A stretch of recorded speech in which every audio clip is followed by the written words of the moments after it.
დღეს გადაცემის სტუმარი გახლავთ მამუკ არეშიძე, ბატონო მამუკა, ძალიან დიდი მადლობა, რომ მონახეთ დრო და მობრძანდით და როგორ თემა მინდა შემოგთავაზოთ. რაღაც ერთგვარ ალყაში აღმოჩნდით, მარტო ჩვენ არა, ალბათ მთელი ასე ვთქვათ, მსოფლიო.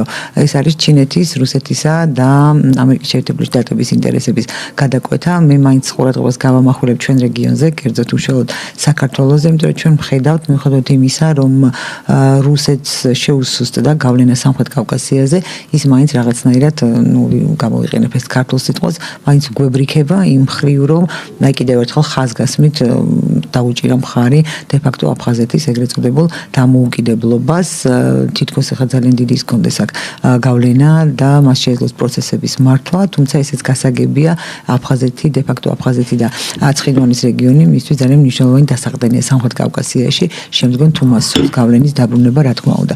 ამის პარალელურად ჩვენ გვახსოვს, რომ ტრამპის პირველი ვადის პრეზიდენტობისას პირდაპირ სახელმწიფო მდივანი პომპეო იყო ჩამოსული, პირდაპირ თქვა არაერთარ შემთხვევაში ჩინური ინვესტიცია არ უნდა განხორციელდეს ანაკლიაში და საერთოდ ჩინური ინვესტიციები არ უნდა განხორციელდეს საქართველოში, პირდაპირ აკრძალვა იყო და როგორც მეც ვიცი, ეს აკრძალვა დღემდეც არის ძალაში და თუმცა იწელება ეს გადატვირთვის პოლიტიკა, მიუხედავად იმისა, რომ სამხრეთ კავკასიაში შედის ამერიკის შეერთებული შტატების ინტერესებში, ეს ჩანს ეგრეთ წოდებული ზანგეზურის დერეფნით, ანუ ტრამპის გზის, ტრამპის პროექტით და იმავდროულად ჩვენ ვხედავთ ჩინეთის საგარეო საქმეთა თავდაცვის მინისტრმა საკუთხისტი განცხადება გააკეთა ჰორმუზის სრუტესთან დაკავშირებით. ანუ ან სამ შორის ურთიერთობა არის დაძაბული, ამ სამს არ ვიცი რამდენად უნდა ერთმანეთი დაინახოს სამხრეთ კავკასიაში, მათ შორის საქართველოში და ჩვენ გვრჩება თუ არა მანევრის თავისუფლება თუ უბრალოდ აი ამ ალყაზე დაპირისპირებას რაღაცნაირად შევეწირებით. რაღაც ცოტა შეიძლება აპოკალიფტური სურა დავხატე, მაგრამ ჯობია დავამძიმოთ და მოგესალმებით, მივესალმებით მენას დამახურებელს. ხო აპოკალიფტური სურათია. კი. ყველაზე ცუდი სცენარი. ხო, მე რო გაგვიხარდება. მოდით ჩამოვთვალოთ მაშინ ვის რა ინტერესები აქვს რეგიონში და ეს ამ რეგიონის გაყოფა ცენტრალური აზიისაგან დღეს უკვე აღარ შეიძლება. ეს არის ერთი ასე ვთქვათ ინტერესის სფერო. ეს არის ამერიკის შეერთებული შტატები, რუსეთი, ჩინეთი, ეს არის თურქეთს აქვს თავისი კონკრეტული ინტერესები, რომელიც ორიენტირებულია თურქულ კავშირზე, თურქული სახელმწიფოების კავშირზე. არაბულ სამყაროს აქვს თავისი ინტერესები, ისეთ ბევრად უფრო ფრაგმენტული, ვიდრე ჩამოთვლილებს და რასაკვირველია, ევროპული სახელმწიფოების თავისი ინდივიდუალური ინტერესები აქვს. ჩვენ გვახსოვს საფრანგეთის განსაკუთრებული აქტივობა სომხეთში. ამ ბოლო დროს გერმანია მოვიდა ფერზე. ეხლა ცოტა ხნის წინ, რამოდენიმე დღის წინ გაიმართა ძალიან დიდი კონფერენცია გეოპოლიტიკურ საკითხებზე უზბეკეთის ქალაქ ხივაში. და ესე ერქვა კონფერენციას ცენტრალური აზია და გერმანია. ხო და ეს არის და რასაკვირველია ბრიტანეთი, რომელსაც აკროთ წინა აზიაში და ცენტრალურ აზიაში როცა გამოჩნდა დაახლოებით 18 საუკუნის ბოლოს, მე ფეხი არ მოუწვლია აქ არის დღემდე. და ძალიან აქტიურად მუშაობს და ყველაზე კარგად აქვს მას ის ქსელი, რომელიც ასე ვთქვათ, დასაყრდენი ქსელი შექმნილია აი ამ რეგიონში მთლიანად. მოკლედ აი ესენი არიან სულანი. ყველას თავისი ინტერესები აქვს, მაგრამ ხშირ შემთხვევაში ჯგუფდებიან ხოლმე და ამ ინტერესების რაღაცნაირად მათი ინტერესები. მოკლედ ასეა თუ ისეა ჩვენ ვართ აი ამ უზარმაზარ სივრცეში გარკვეულ ესეთი რთულ მდგომარეობაში. ჩვენ ისეთ მდგომარეობაში ვართ, როდესაც მოკავშირე არ აქვს პრინციპში აი ამ რთულ ვითარებაში ბრძოლის კონტექსტში. არც თურქეთი და აზერბაიჯანი, რომელსაც ჩვენ სტრატეგიულ მოკავშირეებს ვეძახით, არ არიან იმ ტიპის მოკავშირეები, რომელიც შენი გულისთვის გადადგამენ თავისთვის არის კონამბის. ეს ფაქტია. ახლა აზერბაიჯანისთვის ნაკლებად, მაგრამ თურქეთისთვის პატარა ქვეყნები ისეთ ნაცნობი, როგორც აზერბაიჯანის აღიქმება, როგორც უმცროსი ძმა, რომელიც უნდა მოიქცეს მიჩქუაზე. ხო და გარდა ამისა, თუ გავითვალისწინებთ ამ თურქული სახელმწიფოების ერთობის შექმნას, რომელიც დღეს ხოლმე შეიძლება სამხედრო ბლოკი გახდეს, მით უმეტეს რთულ მდგომარეობაში. ეხლა როგორ უნდა მოიქცეს ამ ვითარებაში საქართველო? Plus ეს დაკარგული ტერიტორიები, დროები დაკარგული ტერიტორიები, plus გაუთე. სოჭერ ძალიან საინტერესო ფაქტი ახსენეთ ახლა თქვენ რუსეთთან, აფხაზეთთან დაკავშირებით. და კირიენკოს პოლიტიკასთან დაკავშირებით, რომელსაც ის რასაკვირველია კრემლის დავალებით ატარებს აფხაზეთში. იქ ძალიან საინტერესოა ის, რომ აი ამ ვითარებაში, როდესაც რუსეთმა უცებ შეცვალა თავისი მიდგომებით, რომელიც პასიური იყო აფხაზეთის დამოუკიდებლობასთან დაკავშირებით ბოლო წლების განმავლობაში, უცებ ძალიან აქტიური გახდა ისევ. მაგრამ ასობაში გამოდის რუსეთის საპატრიარქოს წარმომადგენელი, ძალიან მაღალი დონის იერარქი. იაკიმენკო თუ არ ვცდები, თუ იაკიმჩუკი. და რომელიც ამბობს, რომ ეს აფხაზები არ არიან, ვინც ამ ტერიტორიაზე ცხოვრობენ და ესენი არიან დადიღეელები და მეოთხე საუკუნეში შექმნილი ქრისტიანული ძეგლები მეოთხე საუკუნიდან მოყოლებული ეს ყველაფერი არის გაკეთებული ქართველების და ბერძნების მიერ და საერთოდ ესენი სხვები არიან და მე ჩამოსახლდნენ აფხაზეთში. ეხლა ისტერიკა ისეთი აფხაზეთში და სულ არა იყვანს ხელში მოკლედ. სწორი თქვა აბსოლუტურად. ну ინგო პავლე ინგოროვას ესე იგი თეორიის გამგზელებელი გამოჩნდეს. ეხლა ეს იაკიმენკო თავისით ვერაფერს ვერ იტყოდა ეს იყოს ასე ვთქვათ შეთანხმებული სუმცირე ამ ყოველ შემთხვევაში რუსეთის საპატრიარქოს დუმილი ამ მის გამოსვლასთან დაკავშირებით მოწმობს რომ ეს ხერხია ესე იგი მუდმივი შუღლის ჩაგდების როგორც ქართველებსა და აფხაზებს შორის ისე თვითონ აფხაზების შიგნითაც მოკლედ ასეა თუ ისე მეთოდები არ შეცვლილა. მსხვილი მოთამაშეები ერთ და იგივე მეთოდს იყენებენ, კატიშე და იბატონესი მუდმივად. როგორც ცალკე რეგიონების, ქვეყნების, რეგიონების, ეთნოსების, რელიგიური ჯგუფების, ისე თვითონ საზოგადოებებშიც. ეხლა ვითარებაში არის პირველი რაც არის გასაკეთებელი და რაც კეთდება და მე მგონი უნდა კეთდებოდეს ყოველ შემთხვევაში ეს არის აი ამ გამოწვევების გაცნობიერება. ეს არის ძალიან მნიშვნელოვანი თემა. კლასიფიცირება, ანალიზი და აქედან გამომდინარე მე მოქმედებების საგზაო რუკი შექმნა. აუცილებელია გამოვიყენოთ მე ისე მგონია ყოველ შემთხვევაში მაქსიმალური რესურსი იმისათვის რომ რეგიონალურ ქვეყნებს გარკვეულ საკითხებზე ქონდეს ერთნაირი პოზიცია.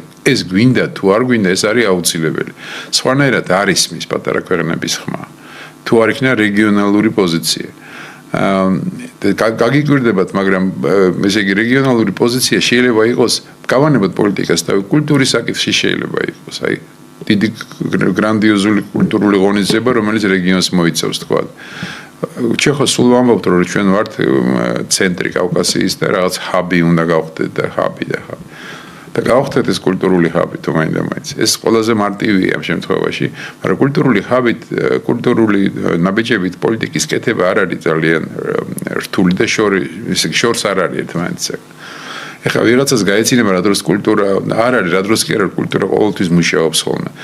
კულტურა და სპორტი ეხლა იგივე, ხო სარეკლამო კამპანია ხვიჩა კვარაცხელია რომ უწევს საქართველოს ძალიან რთული ის იქნებოდა შესაქმნელი და დასაფინანსებელი. ეხლა ნუ ბოლოს რაც მე ვნახე აი ამ ხვიჩა კვარაცხელიაზე გამოსცემა სამი ფრანგულმა ესე იგი ფან-კლუბებმა სამი სიმღერა მიუძღვნეს.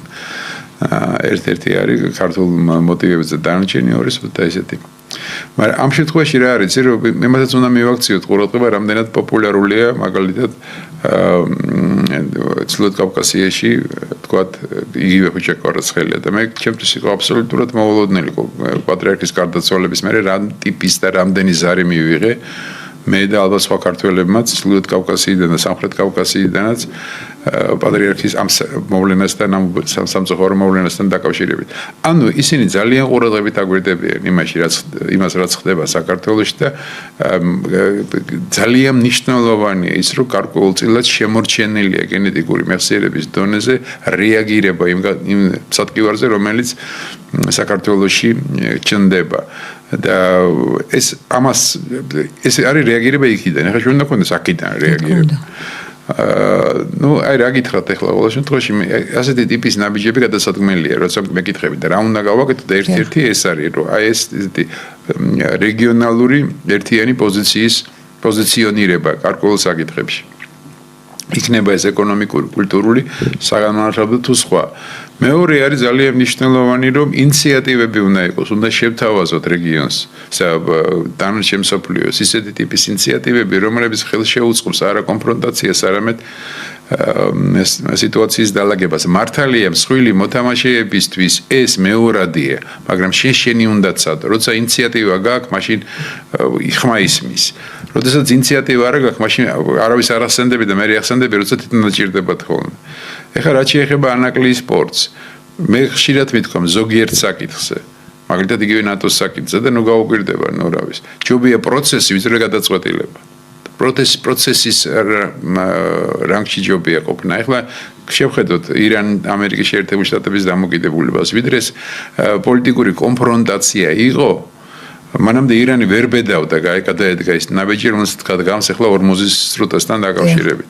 როგორც დაიწყო სამხედრო მოქმედება, სადაც ვიწროა იქ გაწყდა პრინციპით იმოქმედეს, მერე უკვე დაიწყო, ასე ვთქვათ, ირანმა ის მოქმედება, რომელიც გულისხმობს ორმოზის სრუტის ჩაკეტვას. ხო, მაგრამ ეს იყო ჩიხში მოექცა ირანი. ხო, დამას ლაპარაკობ, ამიტომ ჩიხურის სიტუაცია არ უნდა შექმნა, მაქსიმალურად პროცესი უნდა შექმნა, რომელიც არ არის აუცილებელი, რომ თავდებოდეს რაღაცა ფინალი.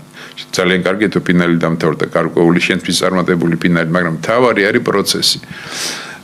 როგორ გითხრათ, პოლიტიკაში არსებობს ასეთი ცნება, როგორ არის პროცესის შექმნა. თავარი არის პროცესის შექმნა.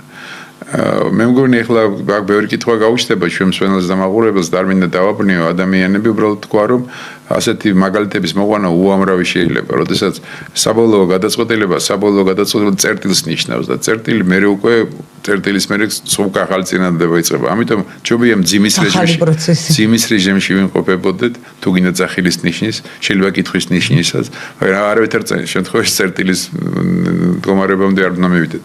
ეს ურთულესი გეოპოლიტიკური გამოწვევები რა დღეს არის რეგიონში, აი ამ სუბრეგიონში თუ შეიძლება ითქვას, ცენტრალურ აზიას და საქართველოს გულისხმობ, კავკასიას გულისხმობ, ამას უნდა გაუძლოთ, ეს უნდა გადავიტანოთ. ესე იგი, არავითარ შემთხვევაში არ უნდა მოხდეთ ჩვენ ხურდად, არ უნდა ვიქცეთ ხურდად მსხვილი მოთამაშეების თამაშის კონტექსტში. თან მათ ამის დატეხვა მათი ინტერესი არის, ხო? კი, რასაკვირველია. ეხლა მსხვილი მოთამაშეები დღეს აღარ დაგიდევენ არავითარ საერთაშორისო სამართალს, არავითარ კანონებს, რომელიც თვითონვე შეიმუშავებს და თავს მოახვის დანარჩენ მსოფლიოს. დღეს მთავარია ახალი მსოფლიო წესრიგის ჩამოყალიბებამდე, რაც შეიძლება მეტი დივიდენდი მიიღონ. ყველა ესე თამაშობს. არაფერი განსხვავება მათი თამაშის სტილში არ არის. უბრალოდ რუსი მოდის პირდაპირ ტანკით, თქვათ, და ამერიკელები და სხვები იხდიან ფულს და მერე მოდიან ტანკით. ჯერ ფულს იხდიან. ცოტა გავაშარჟე მე ეს რასაკვირველია. საკალანდი ღორივით რომ ასუქებენ, არა? ყველაფერი გავაშარჟე, მაგრამ ნუ თუ გავითვალისწინებთ როგორი ტიპის აქტივობა სამხრეთ კავკასიაში და რამდენი ქვეყნის სპეცსამსახური დიპლომატიური წარმომადგენლობა, ესე იგი დიპლომატიური წარმომადგენლობის გარეშე მოქმედი ჯგუფები აქტიურობენ არასამთავრობო ორგანიზაციების კონტექსტში გულისხმობ და სხვა ტიპის ეხა ის ცალკეა კიდე და ეკონომიური ეხა მაგალითად ისლამური სამყარო საერთოდ არასამთავრობო ორგანიზაციების მეთოდოლოგიით არ მუშაობს.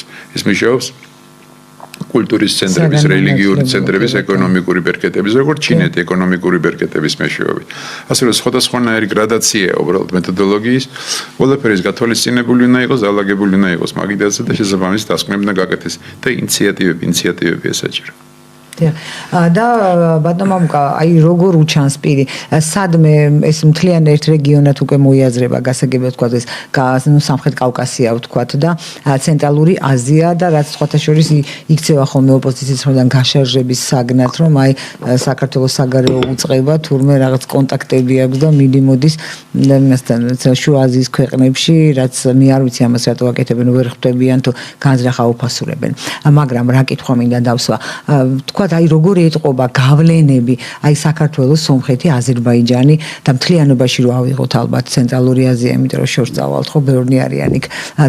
აი ეს გავლენების მხრივ მეორდება იგივე სურათი. მე ხშირად ვამბობ ხოლმე რაც 1921 წელს იყო პირველი რესპუბლიკის დროს იყო, თუმცა სხვადასხვა მიმართულებით იყო გამოკვეთილი საგარეო პოლიტიკური ვექტორები, რამაც ძალიან სავალალო შედეგი მოიტანა. არც არაფერი არ შეცვლილა. ზუსტად იგივე ვითარებაა ახლა და ზუსტად ისეთივე ვიცვლებით ხურდაში ახლა ხო გასულ ბრიტანეთმა.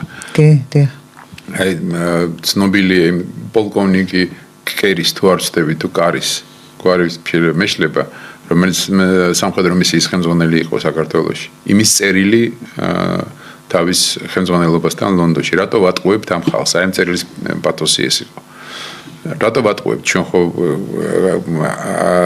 ამათ დამოუკიდებლობის გულისთვის არ გადავდგამთ არცეთ ნაბის.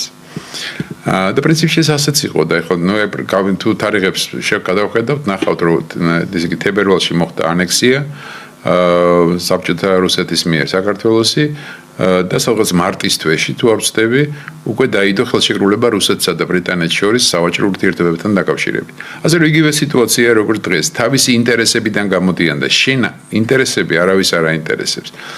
მიუხედავად იმისა, რომ ბრიტანეთს მაშინ სასიცოცხლო ჭირდებოდა ესე იგი აზერბაიჯანული ნავთობი, თუმცა მაშინ არ იყო ეს აფრიკული. ბრიტანეთმა გაჭრა ეს გზა აზერბაიჯანის ნავთობი ბათუმის პორტიდან. მაშინ ძალიან ჭირდებოდა ეს ყველაფერი. მიუხედავად ამისა, მას შემდეგ რაც ისევ მოახერხეს სხვა შორის გენერალი ბარათოვის მეშვეობით, რომელიც მე თბილისში მოკლეს. გენერალი ბარათოვი მესოპოტამიის დაკავება და უკვე იქ ესე იგი გამოჩნდა კონტურები ძალიან სერიოზული უპატრონო ნავთობ სარეწებისა, აი მე ნელ-ნელა შენელდა ბაქოს მიმართ ინტერესი, თუმცა არ დაკარგულა და აი გაიცვალა. მოკლედ ეს ერთი მეორეში სხვა შედეგი ბევრად უფრო აინტერესებდა ბრიტანეთს მაშინ და მაშინ გადაიდგა ეს ნაბიჯი. ეხლაც იგივეა. ბრძოლა მიდის ენერგო სისტემებისთვის, ბრძოლა მიდის იშვიათი მეტალებისთვის, წიაღისეულისთვის და ასე შემდეგ. და პლუს ეხლა მას ემატება ბრძოლა წყლისთვის. სხვადასხვა ერდოღანმა თქვა და ეს ცუდად მენიშნა, რომ შემიქნებაო დაპირისპირება არა ნავთობისთვის, არამედ წყლისთვისო, უკვე ახლოს არისო და ცუდად მენიშნა, იმიტომ რომ სადაც ნავთობია, იქ ომებია, და ჩვენ ხედავთ როგორი სიტუაცია ახლო აღმოსავლეთში, ხოლო ჩვენ გვაქვს წყალი და ეს ცუდი წინადადება გამიჩნდა ეს ჩემი ინტუიცია ამ შემთხვევაში მატყუებს თუ საქმე უფრო უკეთ განვითარდება მოვლენები წყლის სიმბოლიდან გამომდინარე. საინტერესო გუშინ იყო სპუტნიკში ეს აგენტო სპუტნიკში აფხაზი მეცნიერი რომან დბარი საუბრობდა ამ თემაზე და სერიოზულად იყო მსჯელობა იმის თაობაზე, რომ აფხაზური წყალი როგორ უნდა იყიდოს აფრიკაში. ესე მოკლედ იქაც ახლა რომან დბარმა ეს ყველაფერი დამარხა, იმიტომ რომ გაკეთება შეუძლებელია ორიგი მიზეზების გამო, მაგრამ ეს სხვა საკითხი. წყალი ძალიან აქტუალური თემაა და აი ბოლო კვლევები, რომელიც გამოაქვეყნა ემირატების ერთ-ერთმა საკლიმატო ცენტრმა, ძალიან მნიშვნელოვანი. ეს გულისხმობს იმას, რომ 2030 წლისთვის უკვე ეს პრობლემა ძალიან სერიოზულად დაიწყება და ჩამოთვლილია რეგიონის ქვეყნები, რომლებსაც ეს პრობლემა პირველ რიგში შეაწუხებს. და ჩამოთვლილია არა მარტო, ესე იგი, ირანი, თქვა, რომელიც კატასტროფულ მდგომარეობაში იმდენად რო კინა ევაკუაცია გამოაცხადა თეირანის მერმა. მოსახლეობის რაღაც ნაწილის უბნების, იმიტომ რომ ვერ ახერხებენ ამ წყლით მომარაგებას თეირანის. თუმცა უნდა ითქვას, რომ რესურსი, ის რომ ირანს რესურსი არ აქვს წყლის, ესე არ არის. ტყუილია გამბავი, მაგრამ არ არის ინფრასტრუქტურა მოწყობილი ამისთვის და მოკლედ სისტემა არ არის შექმნილი სწორად. ეხლა თავი საკითხი არ არის. მოკლედ ჩამოწერილია ქვეყნები რეგიონის, რომელსაც ეს პრობლემა აქვს. ჩამოწერილია არაბული ქვეყნები. აი პარადოქსალური რამეა, რომ არაბულ ქვეყნებს მაგალითად წყლის იგივე ემირატებს, ომანს და კატარს აქვს სხვადასხვა რანგით დაახლოებით 800% მეტი წყალი ჭირდება ვიდრე იყენებენ. უბრალოდ მეტი წყალი ჭირდებათ. 800%, ესე იგი 100%-ზე აღარ არის 800%. მოკლედ ასეა თუ ისე ჩამოთვლილია ეს ქვეყნები, რომლებიც აი ესეთ მდგომარეობაში არიან და მათ შორის არის რეგიონის ყველა ქვეყანა, რაც არის პარადოქსალური უნდა იყოს, თურქეთის შეათვლით. აზერბაიჯანი და სომხეთი, საქართველოს გარდა. საქართველოს საერთოდ არ არის ნახსენები. ანუ არ არის ის ქვეყნები, რომელსაც ეს პრობლემა არ უდგას წყლის პრობლემა. ჩვენ არ გვიდგას. ჩვენ არ გვიდგას. აქედან გამომდინარე, ესე იგი უნდა მივხვდე, რომ ეს დღეს ხვალ დარტყმის ობიექტი გახდება. ისევე როგორც დღეს უკვე ყველაფერი გააკეთა ჩინეთმა იმისთვის, რომ ბაიკალის გარშემო სუჩინური ესე იგი ინფრასტრუქტურა იყოს შექმნილი და პრაქტიკულად ესეა, მთელი ბაიკალის გარშემო ჩინური ინფრასტრუქტურაა შექმნილი. აი იმ რეგიონში მთლიანად დღეს დაახლოებით 2 მილიონამდე შორეულ აღმოსავლეთიდან, აი ბაიკალის და ირკუტსკის ოლქის და ამ კრასნოიარსკის ოლქებში არის დაახლოებით 2 მილიონი ჩინელი არის ცხოვრობს. და არის რეგიონები, სადაც რუსეთს ფეხი აღარ ფეხის შეტყმის საშუალება აღარ აქვს. ეხლა პრინციპში იგივე მიმართულებით წავა აუცილებლად მუშაობა, იმიტომ რომ კავკასიის წყლის რესურსის გამოყენებას აუცილებლად შეეცდებიან. ну ეხლა ეს სხვა თემაზე წავედით ცოტა, მაგრამ ყველაფერი ეს უნდა გავითვალისწინოთ და ყველაფერი ეს უნდა ვიცოდეთ. ეხლა ну ეს ყველანაირად არ შეიძლება. ანალიტიკური ცენტრები საქართველოში პრაქტიკულად თითქმის გაუქმებულია. დღეს არ არსებობს ისეთი სერიოზული ანალიტიკური ცენტრები, როგორც ჩვენ გვესმის ყოველდღიურად, რომელიც არის თქვა ევროპაში და ამერიკის შეერთებულ თუმცა ახლა ჩვენ თუ იმ მოვლენებს დავაკვირდებით, რაც ვითარდება მსოფლიოში, მე რაღაც ცოტა იჭმეპარება, როგორ მუშაობენ ანალიტიკური ცენტრები ევროპაში. ბატონო თოთიცესთან და ნინო ხაჩიძესთან ერთად. ჩვენ ეთერში ბრუნდებით, განვაგრძობთ საუბარს ჩვენ სტუმართან მამუკარეშიძესთან ერთად, ბატონ მამუკაი ანალიტიკურ ცენტრებზე საუბრობდით და მართლაც აი გამოწვევების პირობებში, როგორც დღეს არის სადაც მუდმივადაც არის, მაგრამ ეხლა განსაკუთრებით გამწვევებულია ძალიან მნიშვნელოვანი ალბათ სცენარების, მოვლენათა განვითარების სცენარების განგარიშება და შემდეგ ამაზე ჩვენი რეაქციები, თავისი პირველი, მეორე, მესამე სათადარიგო ძირითადი გეგმებით და სათადარიგო გეგმებით. ამ მხრივ მდგომარეობა ჩვენთან არ თუ სახარბიელოა, მაგრამ თუ შეიძლება ამის დაწყება და ჩვენი ანალიტიკური ცენტრები და ის რომ ცოდნა თვითნებით შეარაღებული, რაში დაგვეხმარება, ან რა დოზით დაგვეხმარება მანევრში და თქვა სახელმწიფოებრიობის შენარჩუნებაში. თავისთავად ანალიტიკური ცოტა ხნის წინ თქვენ თქვით, რომ ანალიტიკური ცენტრები თუ იყო ევროპაში და ამერიკაში აღარც გვეგონა ისეთ გამენო. მართალი ხარ ცოტა შორის, მაგრამ ეს იმიტომია რომ ანალიტიკური ცენტრებია ცუდი. ეს იმიტომ რომ პოლიტიკოსებს ხშირ შემთხვევაში გონიათ რომ პოლიტიკოსები მოქმედებენ არ ითვალისწინებენ. აი ხა ბოლო თათბირი რომელიც გუშინ წინ იყო ამერიკაში თეთრ სახში. იქ ვიტყვი ესეთი ქუჩურად ვიტყვი დაახურეს ყველაფერი თავზე თავდაცვის მინისტრსაც ტრამპმა. ფინანსთა მინისტრსაც უშიშროების სპეცსამსახურების წარმომადგენელს და მიაღოლაზეთ უიტკოფი მომლაპარაკებელი. და მაგრამ უთხრეს და ტრამპს, მაგრამ ჩვენ ხო გავფრთხილებდითო, აი ამას გეუბნებოდით, ამას გეუბნებოდით. ანუ აი ზუსტად კლასიკური მაგალითია იმისა, რომ ესე იგი აფრთხი, როდესაც დაიწყო ამერიკის შეერთებულ შტატებთან ირანთან კონფრონტაცია, სპეციალისტ დამჭირება დამჭირო აზრზე არ იყო. ამერიკის შეერთებულ შტატები რომელ ქვეყანასთან იწყებდა ამ კონფრონტაციას. ეგონა რომ ვენესუელას გვერდზე კიდე რაღაცა ქვეყანა, კოლუმბია, ბოლივია და იმასთან იყო ომი. ესე იგი პრაქტიკულად მე ხო ვატყობ სპეციალისტები ამერიკელები რომლებიც აქ ჩამოდიან ბრიტანელებისგან განსხვავებით ეს შთაბეჭდილება გრჩება რომ უგანდაში და საქართველოში ერთი დღის წესრიგით მოქმედებენ. ხო ესია ზუსტად. აი მაგაშია საქმე რომ ესე იგი მე ბრიტანელებს აქვთ საოცარი სოციალისტ პოლონელებს და საოცარი უნარი იმისა რომ შესწავლა დაიწყონ მენტალიტეტიდან საკითხის ცხოვრების წესიდან. ეს ხო საინტერესოა ხო პრეზიდენტის ელჩი რატო ლაპარაკობს ქართულად, რატო მოიკლა თავის ქართული სწავლა. ზუსტად იმიტომ რომ ეს წესია იქაური, ასე ვთქვა, დიპლომატიური წარმატება. ხო და მაშია საქმე რომ ეს აუცილებლად უნდა მენტალობა, როდესაც იცი ქვეყნის ხალხის, ბევრად უფრო მარტივია შესაბამისი ნაბიჯის გადადა. ეს ისე არ არის, რომ ახლა ამერიკელები რადგან ჩვენ ორნივრები ვართ, ამიტომ როგორც ვიტყვით შესაბამისად ირანში აღმოჩნდნენ ისეთი პრობლემის წინაშე, რომელიც გადაულახავია ამ ეტაპზე ყოველ შემთხვევაში. მოკლედ ასეა თუ ისე ანალიტიკური ცენტრები რასაკვირველია საჭირო და ეს უნდა მუშაობდეს პოლიტიკური ხელმძღვანელთან უნისონში აუცილებლად. მაგრამ პოლიტიკური კონიუნქტურიდან გამომდინარე კი არ მოქმედებდეს, აი რეალობა. ესე იგი უნდა მონახო მთელი ქვეყნის რესურსი. და რაც მარტო ქვეყანაში კი არა, ქვეყნის გარეთაც გაქვს პარეგამ.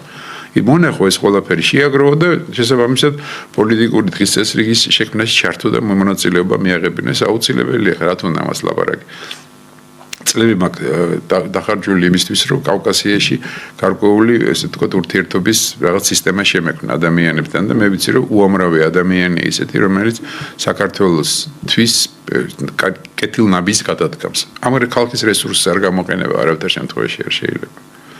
რა თქვა აი ჩვენთან მე ვატყობ რა ის უგულებელ ყოფილი არის ეს ანალიტიკა და რატო ინტუიციას მიყვებიან ჩვენს ხელისუფლებაში ან ვინც მართავს პრინციპს მიყვებიან. პრინციპს მიყვებიან. არ გვეტყვით? არა, ნუ ესე მე უკეთ ვიცი, ასე თქვა. მე უკეთ ვიცი, ეხლა მე პრინციპს მიყვებიან, რადგან მე ვარ პოლიტიკაში, ესე იგი არა, значит, ყველაზე უკეთ შემილია. ასე ჟარგონი. ხო, ესე იცი როგორ არის რომ აი ზოგ შემთხვევაში ასეთი ჟარგონები თავის ესე უფრო გასაგები ხდება მამანიშვილს მე ახლა გულისხმობ, იმიტომ რომ ვიკვირს ხოლმე წინ როგორ არის პოლიტიკის სავარძელზე არამიდან რა ქვია, პოლიტიკურ სავარძელზე არასამთავრობო ორგანიზაციიდან მისული ადამიანი, რომელიც გუშინ წინ სულ სხვანაირად ფიქრობდა, სხვა წესით ცხოვრობდა, უცებ იცვლის ნირს და ხდება აბსოლუტურად სხვანაირი. და თავის კოლეგები ავიწყდება, რომელიც ამაზე წლების განმავლობაში მუშაობენ. მეც გეტყვით, რაცაც თვითონ მუშაობდა, ისიც ავიწყდება. არის ასეთი ადამიანები. პოლიტიკური რა იწევს ამ ამნეზიას, ბჭყალებში ამნეზიას, რაღაც უფრო მეტი შეთავაზება, რაც აქვს იმის დაკარგვის შიში. იცი რა არის, ქართველები ვართ ზოგ შემთხვევაში კარგია, ზოგ შემთხვევაში ცუდია, მკვეთრად გამოხატული ინდივიდუალისტები. და ვერ ვიტანთ, იმათესაც ჯგუფური გადაწყვეტილების მიღება ხდება საჭირო. აუცილებლად ჩემი ნაზრები დომინანტური. უჩემოთ ვითინ ვერითა. ნუ ეს ბევრი ხა, ეს სხვა გადაცემის თემა ალბათ, კიდე მაგასაც ვისაუბროთ, მაგრამ სხვა დროს. საბოლოო ჯამში ეს ამას მოვაქვეყნისთვის მინუსი. მსმენის კულტურას აქვს ძალიან დიდი მნიშვნელობა. ხოშერის უნდა გითხრათ, რომ მე მქონია ურთიერთობა ადამიანებთან, რომელსაც ზუსტად ეს კულტურა ჰქონდათ, მსმენის კულტურა ჰქონდათ კულტივირებული და შეელოთ მოსმენა. რა დასკვნა გამოქონდათ ეს მეორე საკითხია. ხოშერის პატრიარქი იყო ესეთი, რომელიც შეელოს მოსმენაც და დასკვნის გაკეთებაც. ესეთი პიროვნება იყო და ძალიან სწორ გადაწყვეტილებებს იღებდა ხოლმე ზუსტად იმიტომ, რომ დიდძალ ინფორმაციას აგროვებდა და უსმენდა ადამიანებს, ვისაც ამ თემაზე მუშაობის გამოცდილება ჰქონდა და მე აკეთებდა დასკვნას. არ ჩქარობდა. ყოველთვის იგებდა. მოჩქარეს მოუგვიანდეს მე მოკლედ ანდაზები და ციტატების ცვენა. ანდაზები და ციტატები კარგია რა თქმა უნდა, თუმცა მათში არის ბევრი სიბრძნე და კიდევ ერთი მომენტია, რომ წინააღმდეგობრივი არის საერთოდ ბრძნული გამონათქვამები ერთმანეთის. ესეც იმას ნიშნავს, რომ ერთი უნივერსალური პასუხი ყველა სიტუაციისთვის არ არსებობს და სიტუაციის და მიხედვით, იმიტომაც სჭირდება კონკრეტულ სიტუაციას კონკრეტული გადაწყვეტილება, მაგრამ მეც რომ არ გადავარდე ფილოსოფიაში, რომ დავუბრუნდეთ ასე ვთქვათ მიწაზე. ის ფაქტი, რომ აი ეს მარტაკოსმა სასწაული რაღაც თქვა, რომ ის სამხრეთ კავკასიის ქვეყნებია, სომხეთი, აზერბაიჯანი და თურქეთიო. მე არ ვიცი, ისინი ასე დაბადე, აი მინდა ესეთი სიტყვები, ასეთი უგონოები არიან თუ გონდაკარკულები არიან თუ ამას სპეციალურად აკეთებენ. იგივე აი ჯო ვილსონი რომ ანაკლის სპორტის გავლითო, ვთქვათ, მიეწოდება. ხო, და რაღაცა ხო მთელი ამბავი, რომ რუსეთი აწვდის ჩინეთს ანაკლის სპორტის გავლით და ანეკდოტი რო არ თუ ინტრიგანი არ ხარ. ირანს აწვდის უკაცრავად, ხო, კი ბატონო, ირანს აწვდის და ეს ანეკდოტი რო არის თუ ის თქვენმა ხორცმა მომწამლას აწვდის თუ ინტრიგანი არ ხარ, რა უნდაო, ჩვენ კატლეტში ხორცო. ხა ისინი თუ ინტრიგნები არ არიან, რა უნდა ანაკლიაში ჩინურ ფულს. მაგრამ ეს ხო არ იცის, არც მარტა კოსის აუდიტორიამ, არც ჯო ვილსონის, არც სხვების აუდიტორიამ სინამდვილეში როგორ არის. რატო ქმნიან ისინი ასე მცდარ წარმოდგენებს? აუდიტორიამ არ იცის, მაგრამ არსებობს შეხოშერის შემთხვევაში მხოლოდ სამხარეს უსმენთ. არსებობენ ადამიანები, რომლებიც გამოდიან, რომლებიც მარტა კოსის კრები არიან, მაგალითად, და მარტა კოსი როგორც იყო საბჭოთა სპეცსამსახურების თანამშრომელი ის დარჩა დღემდე მათთვის. ამიტომ გამოდიან და მარტაკოს ამხობენ თავზე ყველაფერს და მე თან აი ეს მაგალითები მოყავთ. რომ აზე არ არის არაზე ლაპარაკობს, გახსოვთ ახლა თქვენ რატო ჩაატარეს ევროპარლამენტში აი ეს გამოკითხვა სად არის ირანი.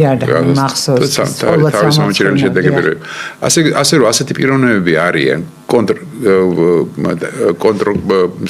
საპირისპირო აზრის მქონე და რომლებიც იყენებენ აი ამ პოლიტიკოსების შესწავლებს. ახლა ჩვენ რეაგირებთ მწვავედ, თორე ეს გამოიყენება როგორც წესი ყოველთვის. და საბოლოო ჯამში ეს დისკრედიტაციას ახდენს იგივე მარტა კოსის ავტორიტეტის, ხო? მაგრამ მიუხედავად ამისა, არის გარკვეული პოლიტიკური მიდგომა, რომელსაც ვერ გადაუხვევენ, იმიტომ რომ ევროკავშირის ხელმძღვანელობა თვლის, რომ საქართველოს მათ სხვათი სურვილი და ნება არ გაითვალისწინებენ და არ შეასრულა. ეხლა მონტენეგროს იღებენ მოკლედ მონტენეგროს გაწევრიანების საკითხი დადგება ევროკავშირში, პროცესია. მაგრამ ესე იგი ის მოთხოვნები, რომელიც მათ წაუყენეს წლების განმავლობაში, ჩვენთვის ყოველთვის ცნობილია, ყველაფერი ვიცით. მაგრამ მე ამასობაში ვიცი, რა საკითხები კულუარულად წაუყენეს. მონტენეგროს. რა წაუყენეს? აი ზუსტად ისაც ჩვენ გვეუბნებოდნენ მის გამალობაში, რომ ესე იგი პროპაგანდა პრაქტიკულად LGBT. საბოლოოდ ხო კი რასაკვირველია, ხა როგორც უნგრეთს უნგრეთს რო უთხრეს დიახ. ადამიანის უფლებები ილახებაო, ბავშვს ახლა თუ LGBT პროპაგანდა არ ჩაუტარე, ილახება. ისე რა მე ვარ ისრაელის ასე ვთქვათ, მე მესმის ისრაელის პოლიტიკური ნაბიჯები ღაზა სექტორის მიმართულებით. მე ძალიან კარგად ვიცი ღაზა სექტორის ანატომია.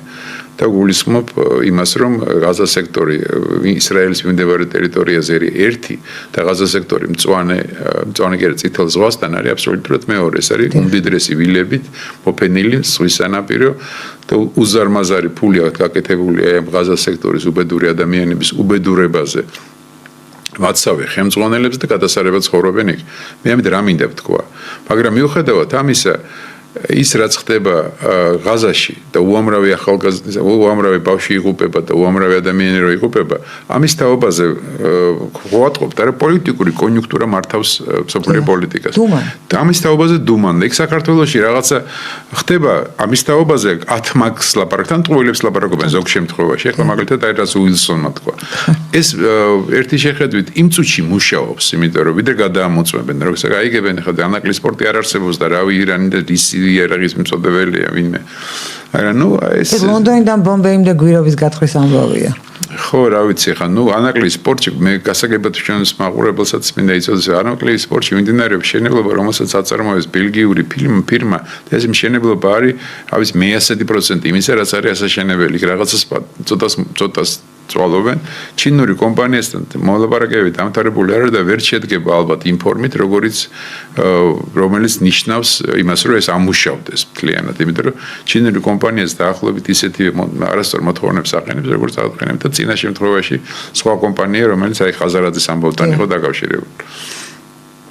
ანუ არ შეიძლება მოკლედ ისე გაკეთება ამისი ყველაფრის თუ არ იქნება გათვალისწინებული მაქსიმალურად ქვეყნის ინტერესები და ამ მოთხოვნებში არ არის გათვალისწინებული ქვეყნის ინტერესები. რასაც ისინი ითხოვენ, ნუ იმედი მაქვს, რომ ანალიტიკური ცენტრები თუმცა არ გვაქვს ან გვაქვს და მე არ ვიცი მათი არსებობის შესახებ, ყოველ შემთხვევაში ის პრინციპი მაინც იმუშავებს, მე უკეთ ვიცი და მართლაც ვინც იღებს გადაწყვეტილებას ჩვენთან უკეთ იცის. და რა მინდა თქვა ერთი რამეს დავამატებულად, მე მინდა გამოყენებული იყოს ის რესურსი რომელიც არსებობს მსოფლიოში, აი ამ ანალიტიკური ცენტრების და ესე იგი ჩვენი პოლიტიკური კლიმატის შესაქმნელად, რომელიც გულისხმობს როგორც ემიგრაციაში მყოფ უნიჭიერეს და უჭვიერეს ქართველებს, ისე ადამიანებს, რომლებიც საქართველოს მკვიდრნი იყვნენ და ძალიან კარგ პოზიციებზე არიან მსოფლიოში და სიამოვნებით მიიღებენ ამაში მონაწილეობას და პლუს არაქართველებზე, რომლის ინტერესებშია რომ იყოს ძლიერი საქართველო. ღონიერი საქართველო მაინც თუ ახლა ისეთი არა იმპერიულ დონეზე არ ვერი გამო. ღონიერი საქართველო იყოს. ეს მათი პოლიტიკური და ასე თქვა ერთგვარი მორალური ინტერესებიც არის. და ასეთი ადამიანები არსებობენ ძალიან ბევრნი არიან. რა თქმა უნდა, საბედნიეროდ. ძალიან დიდი მადლობა ბატონო მამუკა. ძალიან დიდი მადლობა მაყურებელსა და მსმენელს. ჩვენი დრო სამწუხაროდ ამოიწურა. მე თქვენ გემშვიდობებით ერთმანეთს შევხვდებით ხო 14 საათსა და 10 წუთზე ნახვამდის. პოლიტიკა საზოგადოება